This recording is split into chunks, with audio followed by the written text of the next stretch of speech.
I bought the mountain house for silence, but the first photo I posted triggered a family invasion that started before I'd even spent my first night there. My name is Sandra White. By day, I'm a senior marketing director at Meridian Creative, the kind of woman who turns failing brands into success stories. I'm good at my job because I understand what it feels like to be overlooked, dismissed, forgotten. I know how to make the invisible visible. I live in a downtown loft that overlooks the harbor, all steel and glass and clean lines. It's beautiful, but it's never felt like home. Home was supposed to be the White family house in Millbrook, with its perfect lawn and holiday traditions.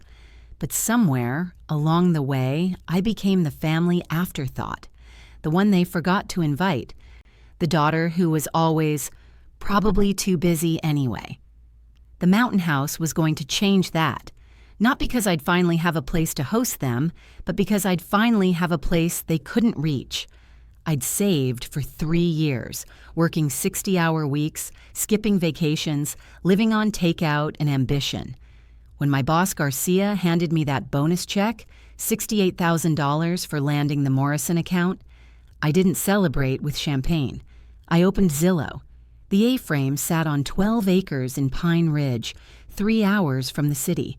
Dark wood and floor-to-ceiling windows, a deck that hung over the valley like a diving board into silence. I bought it cash, closed in 2 weeks, and drove up on a Friday evening with nothing but a sleeping bag and a bottle of wine. That first night, I sat on the deck watching stars I'd never seen from my city loft. The silence was so complete it felt like a physical presence. I took a photo, just the deck railing and the valley beyond, soft lights twinkling in the distance. I posted it to my private Instagram with 5 simple words. Finally found my peace. I went to bed happy for the first time in months. I woke up to my phone vibrating like an angry hornet. The White family group chat, usually dormant except for my mother's forwarded recipes, was exploding. 17 messages in the 6 hours I'd been asleep. I scrolled up to see what had triggered the frenzy. Someone had screenshotted my Instagram post and dropped it into the chat. The first response was from my sister Sylvia. OMG, Sandra bought a house? Why didn't anyone tell me? Then my mother. It's gorgeous. How many bedrooms? Then the message that made my blood freeze. Perfect timing. Davis just lost his job and we need to be out of our apartment by Friday. This is such a blessing. I read it twice. Then 3 times. Sylvia wasn't asking if she could visit. She wasn't congratulating me on the purchase. She was announcing her move-in date. The messages kept coming. My father chimed in with logistics. I'll call the moving truck. Sandra, send us the address. My mother added, the kids will love the mountain air. This is going to be such a wonderful Christmas. I sat there in my sleeping bag on the hardwood floor, watching my family plan their occupation of the house I'd bought for solitude. They weren't asking permission. They were making arrangements. In 10 minutes, they had transformed my sanctuary into their solution. I stared at the phone, my thumb hovering over the keyboard. For 32 years, I'd been the accommodating daughter, the one who adjusted her plans, who made room, who never complained when I was forgotten or overlooked. But this house wasn't just mine. It was me. Every board I'd walked on, every window I'd looked through, every dollar I'd saved to buy it. They weren't just inviting themselves into my home, they were erasing me from my own life. Again. If this story hits close to home, or if you've ever felt invisible in your own family, please hit that like button and subscribe. Your support helps stories like Sandra's reach people who need to hear them, but this isn't the first time they've erased me from my own life. The pattern started when I was 12 years old. Sitting alone in our empty house on Christmas Eve while my family celebrated at Aunt Catherine's. I'd spent the afternoon wrapping presents I'd bought with babysitting money, arranging them under our tree. I'd made cookies using my grandmother's recipe, the one my mother always said was too complicated. I'd even ironed my best dress, the red velvet one that made me feel grown up and important. At 6 o'clock, I sat by the window watching for headlights. At 7, I called my mother's cell phone. It went straight to voicemail. At 8, I tried Sylvia's phone. She answered on the 4th ring, laughing at something in the background. "Sandra, what's wrong?" "When are you coming to get me for Aunt Catherine's?" The laughter stopped. "Oh, honey, we thought you had other plans. You're always so busy with your books and projects. We didn't want to interrupt." I was 12. My other plans were homework and hoping someone would remember I existed. "I don't have other plans," I whispered. "Well, we're already here and dinner's almost over. Maybe next year, okay?" She hung up. I sat in that empty house until midnight, eating cookies and watching Christmas movies alone. When they came home, my father ruffled my hair and said, "Hope you had a nice quiet evening, kiddo." They never asked if I'd wanted to come. They'd simply decided I wouldn't. That became the template. "Sandra's probably busy. Sandra doesn't really like family gatherings. Sandra prefers to be alone." They wrote my story without asking me what I wanted it to say, so I became the story they'd written. I threw myself into school, then college, then work. If they thought I was too busy for family, I'd become too successful to need them. I graduated summa cum laude from State University with a marketing degree. My parents missed the ceremony because Sylvia had a soccer tournament. I got my first job at a small agency, then a bigger one, then Meridian Creative. I climbed every ladder they put in front of me, thinking that eventually my success would make me visible to them. It never did. Last March, I landed the Morrison account, a $2 million campaign that saved 3 jobs and earned the agency its biggest commission in 5 years. I was so excited I could barely contain myself. I posted in the family group chat, "Just closed the Morrison deal. Biggest win of my career." The response was immediate. My mother, "That's nice, dear." Then 30 seconds later, "Emily got her hair cut today. Doesn't she look adorable?" Followed by 6 photos of my teenage niece's new bob. 17 family members liked Emily's haircut photos. 2 people reacted to my career milestone. My Aunt Catherine gave it a thumbs up. My cousin Jake sent a generic congrats emoji. I stared at my phone, watching them gush over Emily's hair while my professional triumph disappeared into the digital void. That's when I understood. I wasn't the forgotten daughter. I was the erased daughter. They didn't overlook my achievements, they actively ignored them. The Morrison bonus changed everything. When my boss Garcia called me into his office that Friday afternoon, I expected another project assignment. Instead, he handed me an envelope. "Open it," he said, grinning. Inside was a check for $68,000. The Morrison client was so impressed. "They're recommending us to their parent company. That's your finder's fee, Sandra. You've earned every penny." I stared at the numbers, my hands shaking. $68,000. More money than I'd ever seen at once. More money than my parents had ever given me for anything. More money than they'd probably spent on me in my entire childhood. "Take a vacation," Garcia said. "Buy something ridiculous. You've been working like a machine for 3 years." I didn't take a vacation. I bought freedom. That weekend, I drove through the mountains, following real estate signs down winding roads. I wasn't looking for an investment property or a weekend getaway. I was looking for a place they couldn't find, couldn't claim, couldn't colonize with their assumptions about who I was and what I wanted. The A-frame in Pine Ridge sat at the end of a gravel road, surrounded by 12 acres of pine trees and silence. The realtor, a kind woman named Mrs. Patterson, walked me through the empty rooms, pointing out the stone fireplace, the cathedral ceilings, the deck that stretched over the valley like an observation platform. "It's very private," she said. "The previous owners were writers. They wanted complete solitude." "Perfect," I said. I made an offer that afternoon. Cash, no contingencies, close in 2 weeks. Mrs. Patterson looked surprised. "Are you sure you don't want to think about it? It's a big decision." "I've been thinking about it my whole life," I told her.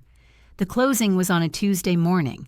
I sat in the lawyer's office, signing paper after paper, transferring ownership of 12 acres and 4,000 square feet from strangers to me. When the lawyer handed me the keys, I felt something I'd never experienced before, complete ownership of something that was entirely mine. I drove straight to the house, unlocked the front door, and walked through every room.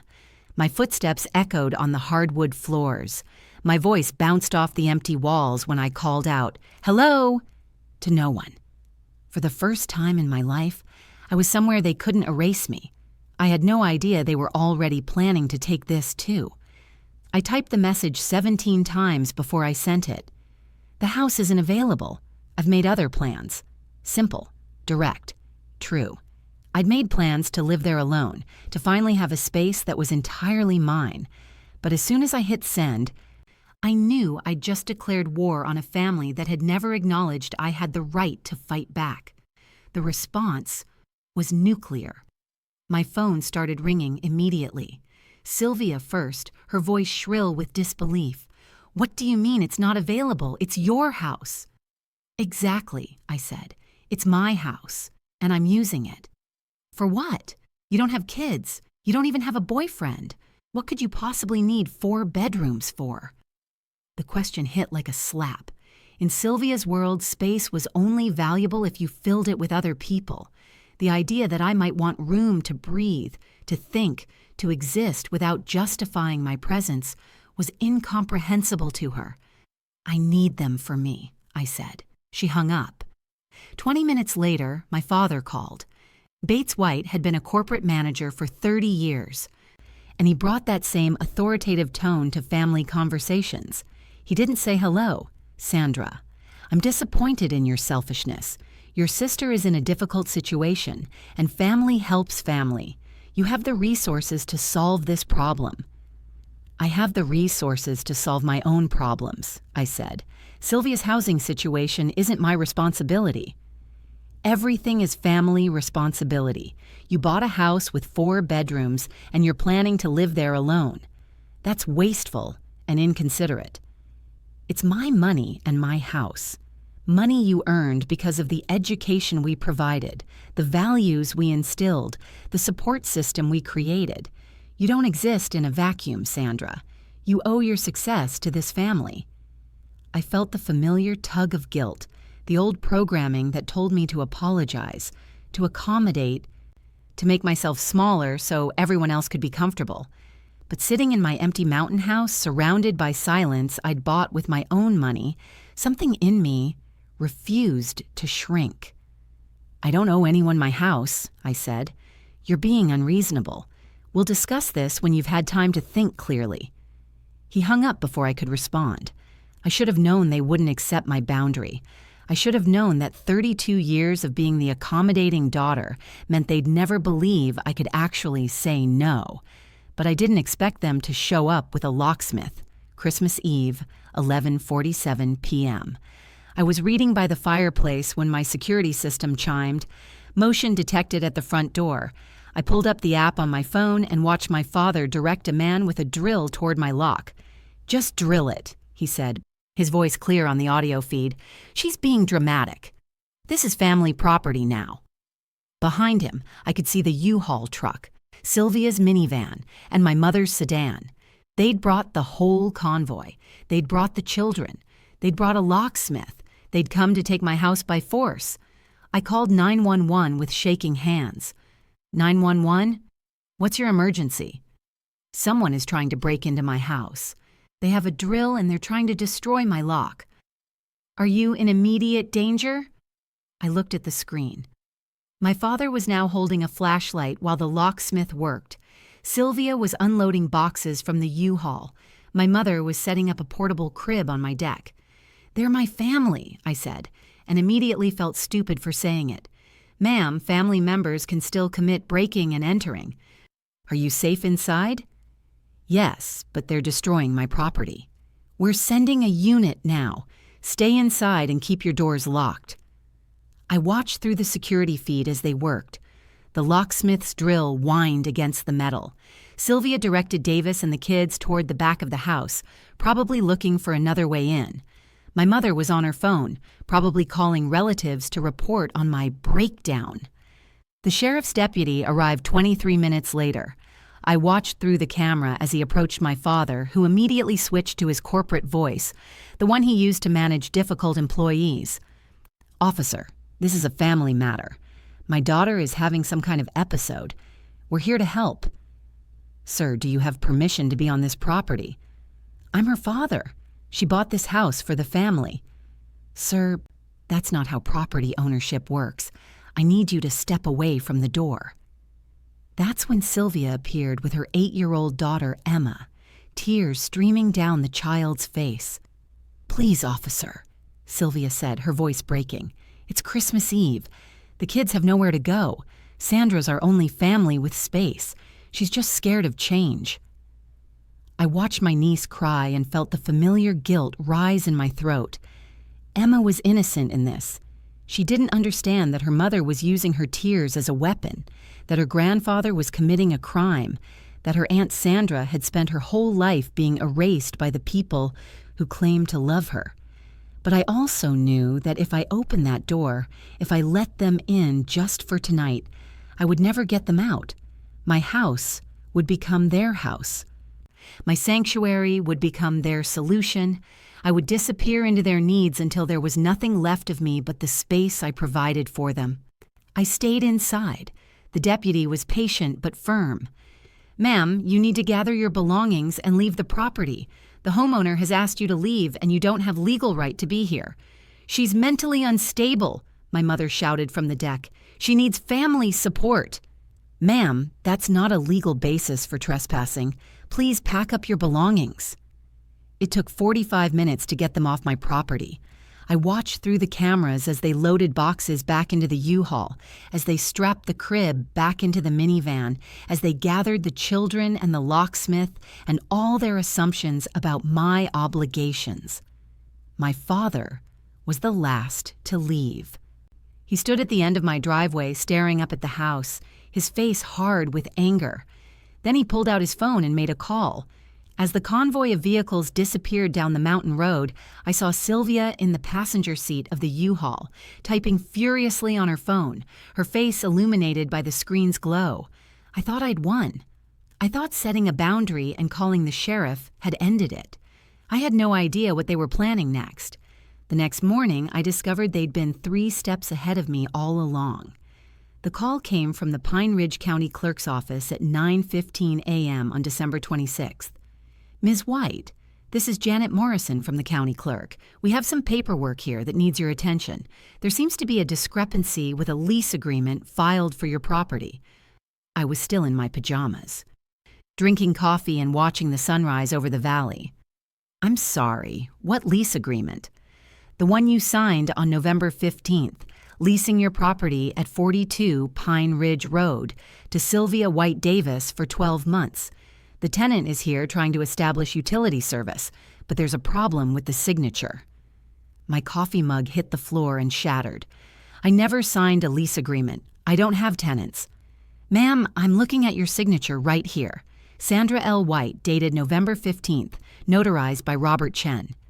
My middle name is Marie, not L, and I was in a client meeting all day on November 15th. I have 12 witnesses. Silence on the other end. Then, "Ma'am, I think you need to come down here."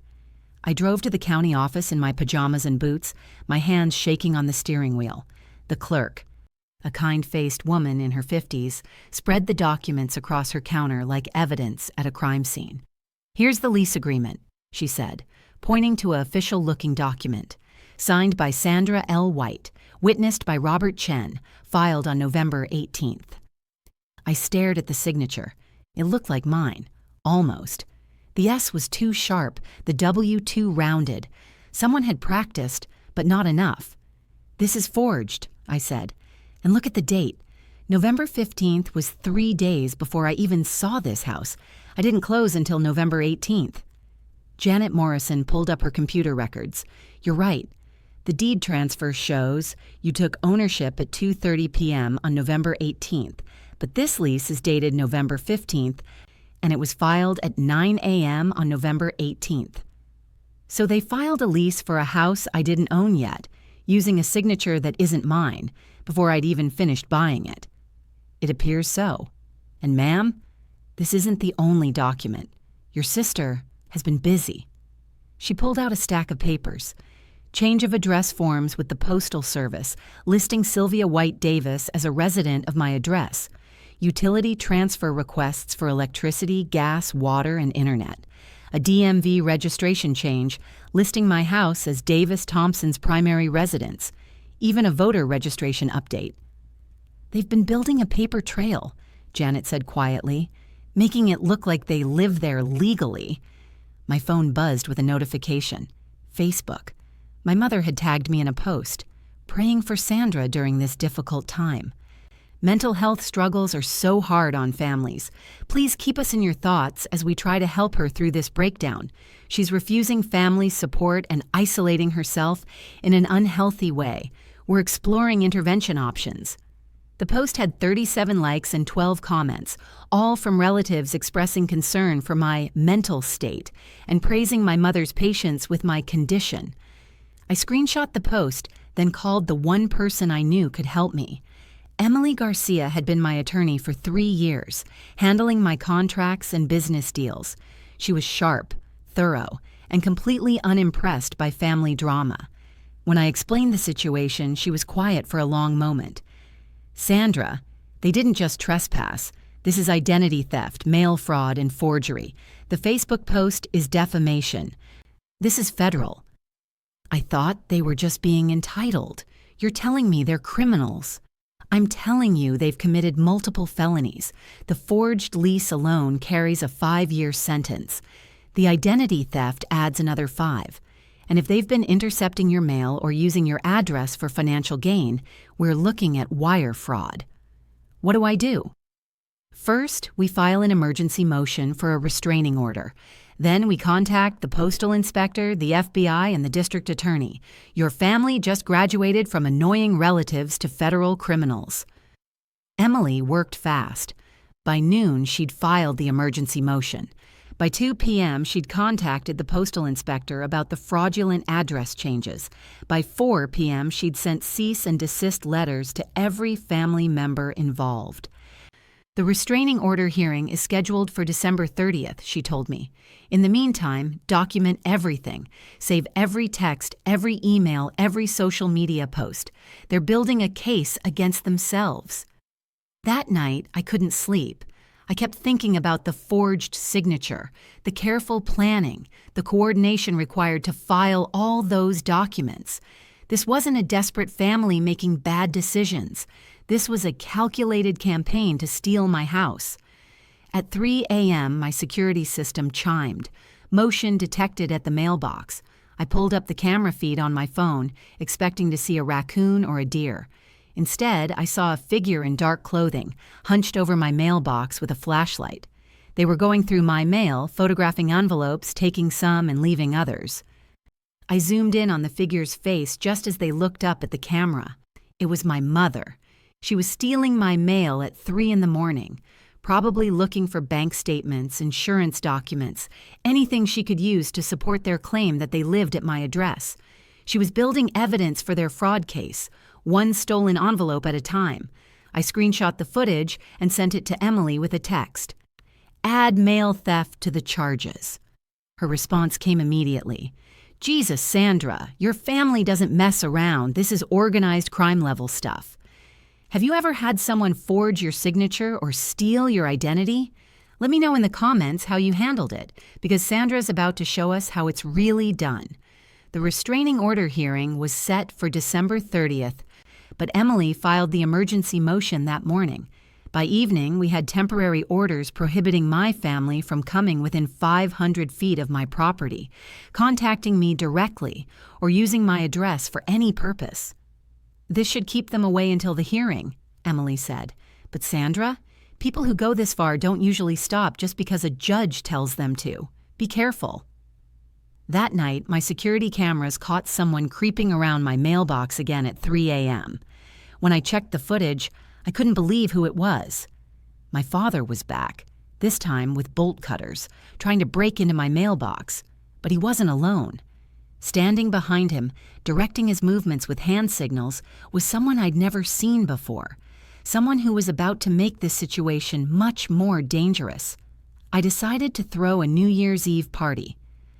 Not because I felt like celebrating, but because I needed witnesses. Emily had warned me that desperate people do desperate things, and my family had already proven they were willing to commit federal crimes to get what they wanted. If they were planning another invasion, I wanted it documented by people who couldn't be dismissed as biased. I invited my co-workers from Meridian Creative, my neighbors from the city, and the few real friends I'd made over the years. People who knew me as Sandra, the marketing director, not Sandra, the mentally unstable daughter. People who would see through whatever performance my family was planning. Think of it as a witness protection party, I told my friend Marcus from accounting. Good food, great view, and the chance to watch some family drama unfold in real time. Should I bring popcorn? He asked. Bring a camera. 23 people showed up to my mountain house on New Year's Eve. We grilled steaks on the deck, played board games by the fireplace, and watched the sunset paint the valley gold and purple. For the first time since buying the house, it felt like home. Not because I was alone, but because I was surrounded by people who actually wanted to be there. At 9 p.m., my security system chimed. "Motion detected at front gate," the automated voice announced. I pulled up the camera feed on my phone. 3 vehicles were approaching. My father's sedan, Sylvia's minivan, and a white SUV I didn't recognize. They parked at the end of my driveway, just outside the 500-foot restraining order boundary. "Showtime," I said to my guests. A man in a cheap suit emerged from the white SUV, carrying a briefcase and a clipboard. He was tall, thin, with the kind of practiced smile that screamed, "professional mediator" or "insurance adjuster." Behind him, my family arranged themselves like a corporate delegation. My father in his best suit, my mother in her church dress, Sylvia holding Emma's hand for maximum emotional impact. The man knocked on my door with the confident rhythm of someone who expected to be let in. I opened the door, but kept the chain lock engaged. "Can I help you?" "Ms. White, my name is Richard Kellerman. I'm a certified family mediator, and I'm here to help resolve this unfortunate misunderstanding between you and your family." Behind me, my guests had gone quiet, sensing the tension. Marcus had his phone out, recording. "I'm not interested in mediation," I said. "There's a restraining order in place." "Actually, Ms. White, your failure to engage in productive family dialogue constitutes tacit approval under mediation guidelines. By refusing to communicate, you've essentially consented to our intervention process." I blinked at him. That's the most creative legal theory I've ever heard. "Officer, you can come out now." Deputy Sheriff Tom Bradley emerged from my kitchen, where he'd been enjoying my famous spinach dip and waiting for exactly this moment. Emily had arranged for him to be present, anticipating that my family wouldn't respect the restraining order. "Good evening, folks," Bradley said, stepping onto the porch. "I need to see some identification, and I need to inform you that you're currently in violation of a court-ordered restraining order." Richard Kellerman's confident smile faltered. "Officer, I'm a licensed mediator conducting a family intervention. This is a legal proceeding." "Sir, what's your license number?" Well, I'm not technically licensed by the state. I'm more of a family friend helping to facilitate communication." "So, you're not a mediator?" "Not in the legal sense, but..." "Sir, you just misrepresented yourself as a certified professional. That's fraud, and you're all trespassing in violation of a restraining order." My father stepped forward, his corporate voice in full effect. "Officer, this is a family matter. Sandra is having a breakdown and needs intervention. We're here to help." "Sir, I need you to step back. You're in violation of a court order." "She can't fight all of us," my father said, his voice rising. "This is ridiculous. She's one person and we're her family. She has to..." He stopped mid-sentence, noticing Bradley's body camera blinking red. "Sir, everything you're saying is being recorded. I strongly advise you to stop talking and comply with the restraining order."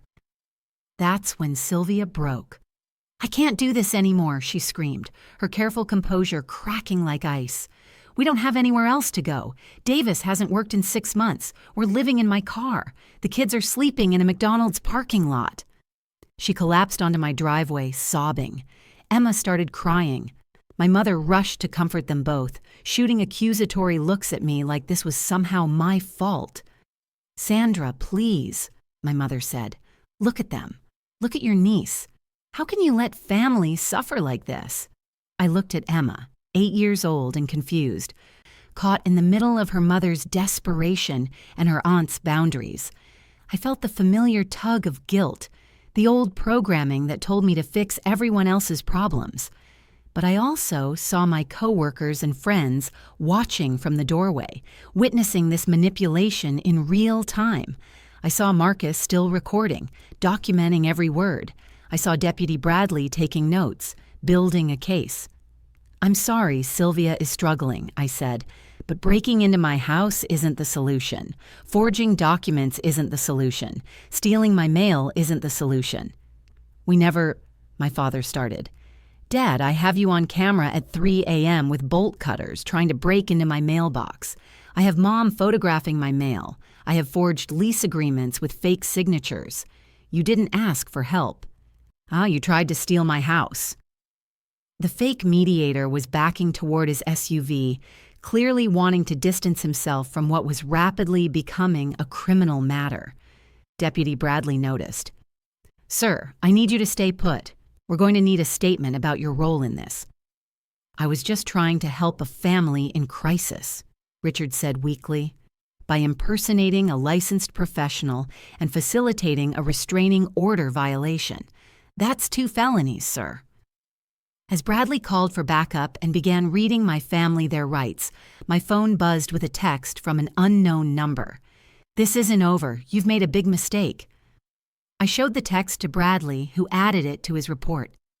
As he loaded my family into the back of his patrol car, I felt something I'd never experienced before. Complete victory over people who had spent my entire life making me feel powerless. But as the taillights disappeared down the mountain road, my phone buzzed again. The message made my blood run cold. The second text message was longer than the first. "Sandra, this is your Aunt Catherine. I told them if they could get you to share the house, I'd cover their rent for a year. You're being selfish. That house is too big for one person and Sylvia's family needs help. I've already wired $5,000 to your father for the deposit. Stop being dramatic and let your family move in." I stared at the message, pieces clicking into place like a puzzle I'd been solving my whole life without realizing it. Aunt Catherine, my mother's sister, the one who hosted all those Christmas dinners I was never invited to, the one who always had opinions about my antisocial behavior, had been bankrolling this entire scheme. I screenshot the message and forwarded it to Emily Garcia with a note. "Found the puppet master." Her response was immediate. "Holy shit, Sandra. She just confessed to conspiracy to commit fraud in writing. This is evidence of premeditation." My guests were still at the house processing what they'd witnessed. Marcus was showing the video he'd recorded to anyone who would watch. My neighbor Janet was shaking her head in disbelief. "Sandra, I've known you for 3 years," she said. "You're the most stable, rational person I know. What they were saying about your mental health, that's gaslighting, pure manipulation." "You know what, Sandra?" said my coworker David, raising his wine glass. "You didn't lose a family tonight. You escaped a cult." The room went quiet, then everyone started talking at once. Stories poured out about toxic relatives, about boundaries that were crossed, about families who demanded everything and gave nothing back. I realized I wasn't alone in this experience. I was just the first one in my circle to fight back publicly. We stayed up until 3 a.m. talking and laughing and planning. By the time everyone left, I had offers to help me change my locks, recommendations for security companies, and invitations to spend holidays with people who actually wanted my company. The legal consequences unfolded quickly. Emily filed the bank records Catherine had inadvertently provided through her confession text. The wire transfer showed $5,000 sent to my father with the memo "Sandra House Deposit," clear evidence that they'd planned to steal my house and had financial backing to do it. The district attorney was fascinated by the case. "I've seen family disputes before," he told Emily, "but this level of coordination and premeditation is unusual. They created fake documents, committed identity theft, and attempted to defraud a property owner out of her home. This isn't a family squabble. It's organized crime." My father was charged with identity theft, mail fraud, and conspiracy. My mother faced charges for mail theft and conspiracy. Sylvia was charged with fraud and filing false documents. The fake mediator, Richard Kellerman, was charged with impersonation and conspiracy. Aunt Catherine, as the financier, faced the most serious charges: conspiracy to commit fraud, wire fraud, and racketeering. But the legal victory felt hollow.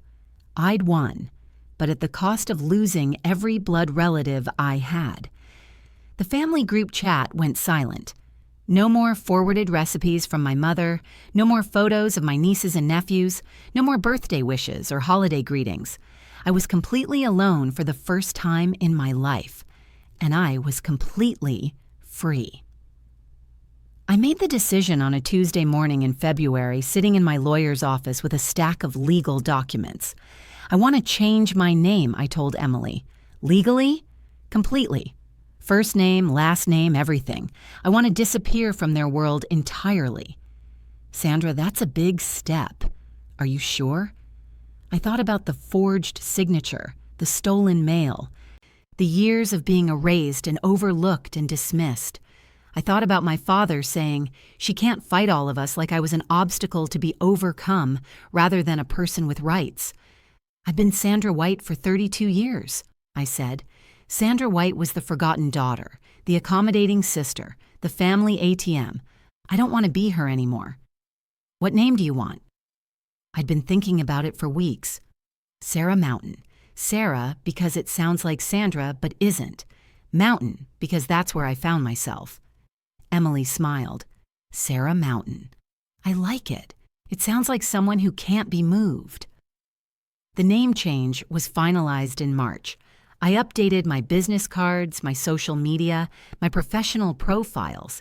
I moved my marketing consultancy to a new office, took on new clients, built a new life with a new identity. Sarah Mountain was everything Sandra White had never been allowed to be. Confident, boundaried, uncompromising. Sarah Mountain didn't accommodate people who didn't respect her. Sarah Mountain didn't make herself smaller to make others comfortable. Sarah Mountain owned a house on a mountain and filled it with people who earned their place there. 6 months later, I got a call from an unknown number. I almost didn't answer. Unknown numbers usually meant trouble. But something made me pick up. "Aunt Sandra?" The voice was young, female, uncertain. It took me a moment to place it. "Emily? Sylvia's Emily?" "Yeah, I'm 18 now. I can make my own choices. Can I come see your house?" I felt tears spring to my eyes. My niece, the little girl who'd been used as an emotional weapon, who'd cried on my doorstep while her mother manipulated me, had grown up and reached out on her own. "Of course, sweetheart," I said, "but you're not coming to visit the house. You're coming to visit me." Emily arrived on a Saturday morning in June, driving a beat-up Honda with college stickers on the back window. She was taller than I remembered, with Sylvia's dark hair but none of her mother's calculating expression. She looked nervous as she climbed the steps to my deck. "I wasn't sure you'd want to see me," she said. "I've wanted to see you for months," I told her. "I just didn't know if you'd want to see me." We sat on the deck with coffee and pastries from the local bakery, watching the valley wake up in the morning light. Emily told me about her first year of college, her part-time job, her plans to study social work. "I want to help kids whose families are messed up," she said. "Kids like I was." "What happened after that night?" I asked gently. Emily's face darkened. Everything fell apart. Mom and Dad got divorced. Dad moved back in with Grandma and Grandpa, but then they got arrested and lost their house. Mom's living in a studio apartment and working at a grocery store. Aunt Catherine won't talk to any of us anymore. She pulled out her phone and showed me a newspaper article from the Pine Ridge Gazette. 3 family members charged in identity theft scheme. The photo showed my father in handcuffs, being led into the courthouse. "The whole town knows what they did," Emily said. "Mom can't show her face anywhere. People cross the street when they see her coming." I felt a flicker of the old guilt, the programming that told me to feel sorry for them. But it passed quickly. They'd made their choices. They'd face the consequences. "I'm sorry you got caught in the middle of all that," I said. "I'm not," Emily said firmly. "I learned something important. I learned that just because someone's family doesn't mean they get to treat you badly. I learned that boundaries aren't mean. They're necessary." She looked around at the house, the deck, the view. "This place is beautiful. I can see why you wanted to keep it for yourself." "I don't keep it for myself anymore," I said. "I share it with people who respect it, people who respect me."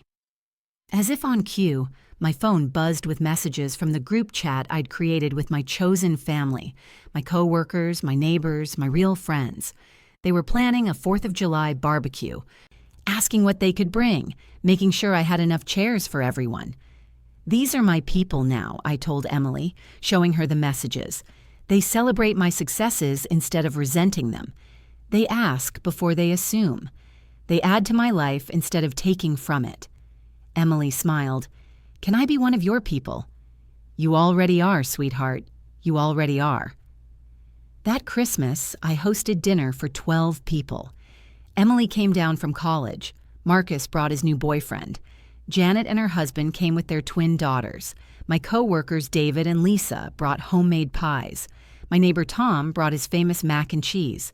We ate too much, laughed too loud, and played board games until midnight. No one complained about the food. No one criticized my decorations. No one made me feel like I was lucky they'd shown up. As I stood on my deck that night, watching the last guests drive down the mountain road, I thought about the woman I used to be. Sandra White, the forgotten daughter, the accommodating sister, the family ghost who haunted the edges of other people's celebrations. She was gone now, replaced by someone stronger, someone who knew her worth, someone who understood that love without respect isn't love at all. I pulled out my phone and posted a photo of my Christmas table, still covered with the remnants of our feast. The caption was simple: "Home is where people choose to be with you." Within minutes, the comments poured in. Heart emojis from Emily, laughing faces from Marcus, "Best Christmas ever" from Janet. "Thank you for including us" from David. I was no longer the forgotten daughter.